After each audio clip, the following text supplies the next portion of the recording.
Welcome to Ridge Life. Today is our first video in the series Lessons from the Ridge.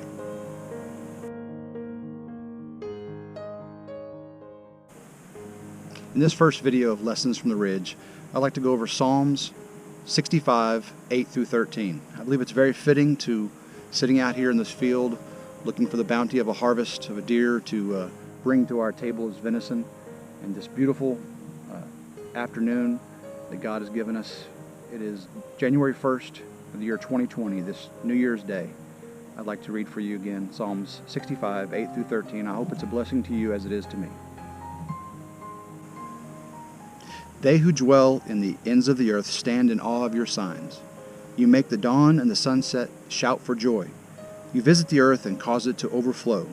You greatly enrich it. The stream of God is full of water. You prepare their grain, for thus you prepare the earth. You water its furrows abundantly. You settle its ridges. You soften it with showers. You bless its growth. You have crowned the year with your bounty, and your paths drip with fatness. The pastures of the wilderness drip, and the hills gird themselves with rejoicing. The meadows clothe with flocks, and the valleys are covered with grain. They shout for joy. Yes, they sing. Again, that's Psalm 65, 8 through 13. And, you know, the ridges out here, you can tell, have just been created. It's not something that was an accident. Everything out here, the way the trees produce oxygen, the way we produce carbon dioxide for the trees, the way the animals are provided for sustenance. They are good to eat. The vegetation that grows with meaning. The birds that fly, they don't worry where their next meal comes from. God provides it for them. They make it through the seasons. They know where to go for their next meal. When it gets cold, they fly south. When it gets warm, they fly north. And so it is with us, with the way we entered this new year. Last year was a blessing. We were provided, this beautiful ridge property. Now we have, 30.45 more acres added to what we had. My mom's up here. We're building a log home for her out here on the back 30. It's just a wonderful blessing this year. I've got a granddaughter, Adelie. She's just the apple of my eye. I love my kids, all of them. I have Tyler, April, Gavin, Alyssa, Morgan, and just a wonderful thing to have family. I've been given a wonderful wife, Starla, and I know that you've been blessed as well in some way, because God blesses those who love and follow Him. And if you don't know Him, I pray that you do at some point, because we're not promised leisure and pleasure throughout our lives, but we are promised His grace and mercy. So knowing Him will allow you to get through those trials of life that we all will face, those saved and those lost.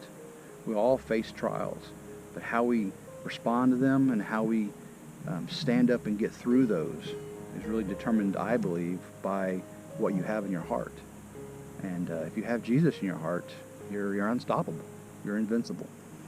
So in this new year, I pray everybody has continued blessings, given strength and peace. Some people are hurting, and either through illness or trouble with loved ones, or loved ones with illnesses.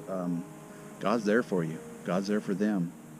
He didn't cause these illnesses. He didn't cause these times of strife. Man has caused that by the initial fall. But He has not left us. He's been there for us since the beginning, and He's here for us now. We push Him away, and we push Him away, but He's always there to answer our call if we call Him. So in this episode, first episode of Lessons from a Ridge, I just want everybody to be lifted up. Know that this is all given to us for a purpose, and it's up to us to determine what we do with that gift. Are we going to squander it and use it for our own glory, or are we going to lift it up for His glory and make that abundance grow? because really the only way something can grow is with God's grace. Man can do nothing on his own, but yet what God lets us do. So the evil one, Satan, is here to oppress you. He's here to seek and destroy. He will deceive you. It is guaranteed he will deceive you. Whether you're lost or saved, he will deceive you. Now, those that are saved can still be tempted, but we are not lost. God is there with us, walking with us. So all we have to do is to get behind me, Satan, because God is with me. And those that don't know Jesus, you have that same opportunity. You have that same opportunity to say, get behind me, Satan, for I follow Jesus Christ. So, this is not a Christian show, Ridge Life, but I am a Christian, and I hope you can follow along with me on this journey. Once a week, I'll try to come out here with lessons on a ridge, and in between, we'll have all kinds of fun and hoot and holler and do a lot of fun things. I'm not going to proselytize every time and push this on you, but if you have sat through this and listened to it, I appreciate it. I hope you've gained something from it, and we'll come back with another episode. So until then, hope everyone has a blessed day. Happy New Year, and go Ridge Life.